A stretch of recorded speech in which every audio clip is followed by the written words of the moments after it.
It's Thursday, February 29th, 2024, and I'm Dave Salt. 4 things to know today. Mid-market tech struggles. Advania study highlights the need for better solutions. Microsoft's PyRIT, a new toolkit for enhancing generative AI security practices. The emergence of fractional CAIOs, a flexible approach to steering AI strategies. And ASCII, CompTIA, PIA, and Silence Laboratories all in the news. This is the business of tech. Today's episode is supported by Huntress. You want to focus on your clients and are always looking for ways to get more time. Use Huntress's fully managed cybersecurity platform to fight off cyber threats. Huntress is more than cybersecurity software for endpoints and identities. It's a 24/7 security operations center. It's security awareness training, community engagement, and dedicated partner support with an average CSAT score of 99.3%. Technology can only get you so far. Human expertise is what's needed to truly elevate and protect small businesses, and you get that with Huntress. Secure your clients and help them thrive with the #1 rated EDR for SMBs on G2. Visit huntress.com/MSP Radio to find out more. Canalys published some market data. Worldwide cloud as service spending is projected to grow by 20% in 2024. In Q4 2023, expenditure increased by 19% to reach $78.1 billion, and total cloud infrastructure services spending for 2023 grew by 18% to $290.4 billion. Amazon Web Services, Microsoft Azure, and Google Cloud collectively accounted for 66% of total spending, with Microsoft experiencing significant growth at 30%. AWS led the market with a 31% share, while Azure's market share increased to 26%, and Google Cloud accounted for 10%. The demand for AI applications is driving the growth of cloud migration efforts and new demand. Mid-market customers are facing challenges in finding the right technology mix and are feeling ignored and missold. Research from Microsoft partner Advania reveals that many customers are using outdated software, overspending on licensing fees, and struggling with old technology and inefficient processes. There's a desire for more suitable technology and reduced costs, with a perceived disconnect between mid-market organizations and big tech companies. According to a TechTarget Enterprise Strategy Group study, IT decision-makers in EMEA prioritize desktop productivity and PC refresh projects over Windows 11 deployments. Productivity suites like Microsoft Office and Google G Suite are the top priority, offering unified platforms, cost savings, improved management, and enhanced security. While North American IT leaders prioritize Windows 11 upgrades, EMEA puts it 6th place. PC refresh and mobile device refresh also significant priorities in EMEA. Why do we care? I'm going to highlight the mid-market opportunity. There's a clear opportunity for IT service providers to bridge this gap by offering customized solutions that address the specific challenges mid-market businesses face. This includes transitioning to more current software solutions, optimizing licensing strategies, and facilitating technology upgrades that drive efficiency and cost savings. Leverage the cloud and consider the dynamics of the local market. The difference in IT priorities between EMEA and North American decision makers, particularly regarding desktop productivity and refresh projects, highlights regional variations in IT strategy focus. The preference for productivity suites and hardware refreshes over OS upgrades in EMEA suggests a pragmatic approach to IT investments, prioritizing immediate operational benefits and user experience. More importantly, be in touch with your customers. Microsoft has announced a new multi-year partnership with Mistral, a French AI startup, to bring Mistral's language models to Microsoft's Azure AI platform. This partnership follows Microsoft's previous investment in OpenAI and will focus on developing and deploying next-generation large language models. Mistral has also introduced Mistral Large, a new AI model designed to compete with OpenAI's GPT-4. The details of the investment have not disclosed. GitHub has launched Copilot Enterprise, an AI coding assistant aimed at helping large enterprises with their coding projects. Copilot Enterprise integrates throughout the software development lifecycle, providing customized code suggestions, answering queries, and summarizing code changes. It incorporates company best practices and documentation, enabling developers to share collective knowledge and enforce organizational standards. Microsoft has announced AI access principles to address concerns about competition with OpenAI. The 11-point plan includes commitments to allow businesses to choose different AI products, keep proprietary data out of training models, and enable customers to change cloud providers.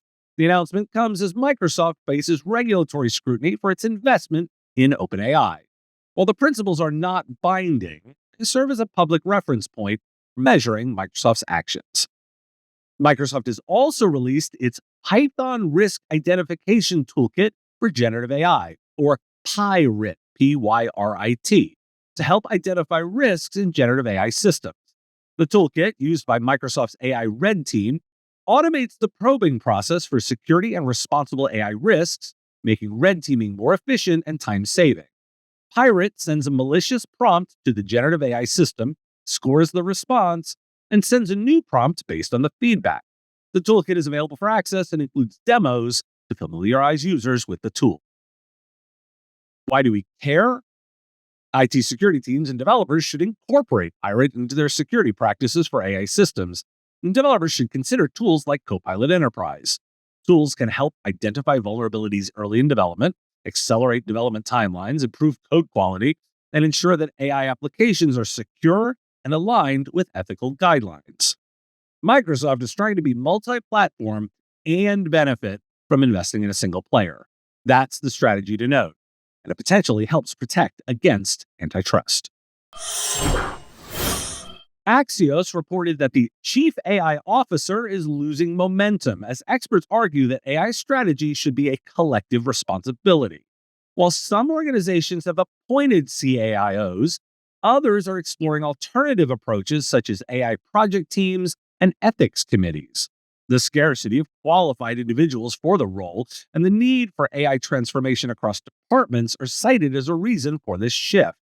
Fractional CAIOs working part-time across multiple organizations are also emerging as a middle ground.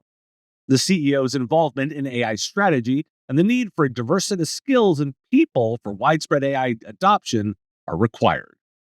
So I'll give you an early Friday big idea as Harvard Business Review highlights how many companies struggle to derive value from generative AI because they view it as traditional automation rather than as an assistive agent. The authors propose a design for dialogue framework, which emphasizes task analysis, interaction protocols, and feedback loops to create an effective human-AI workflow. An example of that struggle: K through 12 school superintendents are grappling with how to teach, use, and set guidelines around AI. While some states have introduced AI toolkits for schools, many superintendents feel unprepared and need guidance. AI has the potential to help educators, but also presents challenges such as plagiarism, ethics, and deep fakes. Education consortiums and companies are working to provide AI tools. There's a lot of work to be done. Teachers are concerned about students surpassing them in AI skills. There's a need for policies to address issues like deepfakes. Why do we care? When answering a question about fractional AI services, I mentioned the Axios story on the live show yesterday, and it will be in the podcast feed on Saturday. There's a need for guidance, and I'm inclined to believe, like most solutions, the smaller the company, the more it will be delivered via outsourced help. And the larger the company, the more dedicated resources will be required. That said, know that AI is a whole-of-organization initiative and not a bolt-on product to sell. Approaches like design for dialogue are the guidance to use. The ASCII Group MSP business community has launched an AI committee to drive industry advancement. The committee aims to identify key areas for future service delivery, conduct research, forge strategic partnerships, and empower the community with market-ready campaigns. The committee consists of various ASCII members. CompTIA is expanding its product roadmap to address the growing demand for AI skills in the job market. With AI job roles becoming more prominent, CompTIA aims to offer certifications and training programs to help individuals upskill and meet the evolving skills need. The demand for AI skills will impact job clusters such as software development, cybersecurity, and systems operation. AI automation company PIA has appointed Jerwai Todd as its new CEO, replacing Christian Pacheco. Todd will also continue to serve as CEO of TimeZest. PIA offers an AI-led automation platform for managed services providers. Pacheco expressed confidence in Todd's ability to lead the company's growth and scale the business. Silence Laboratories has raised $4 million in funding for its privacy-preserving tech platform. The company, founded in 2021, enables enterprises to adopt privacy-enhancing technologies through the fusion of cryptography and security engineering. Their goal is to create a global privacy-compliant collaboration infrastructure. The global market for privacy-enhancing technologies is growing at a compound annual growth rate of 26.6%. Why do we care? Well, I'm catching you up on the moves around the industry with this one. Thanks for listening. Today, it's Leap Day. That also means there aren't a lot of national days of something because, well, it doesn't happen every year. Have a question you want answered? I take those listener questions, send them, ideally as a voice memo or video, to question@mspradio.com. I answer listener questions live each week on our Wednesday live show on YouTube and LinkedIn. Next week, 3 p.m. If you got a comment or a thought, put it in the comments if you're on YouTube, or reach out on LinkedIn if you're listening to the podcast. Talk to you again tomorrow. The Business of Tech is written and produced by me, Dave Sobel, under ethics guidelines posted at businessof.tech. If you like the content, please make sure to hit that like button, follow, or subscribe. It's free and easy and the best way to support the show and help us grow. You can also check out our Patreon, where you can join the Business of Tech community at patreon.com/MSPradio, or buy our Why Do We Care merch at businessof.tech. Finally, if you're interested in advertising on the show, visit mspradio.com/engage. Once again, thanks for listening to me, and I will talk to you again on our next episode of the Business of Tech. Part of the MSP Radio Network.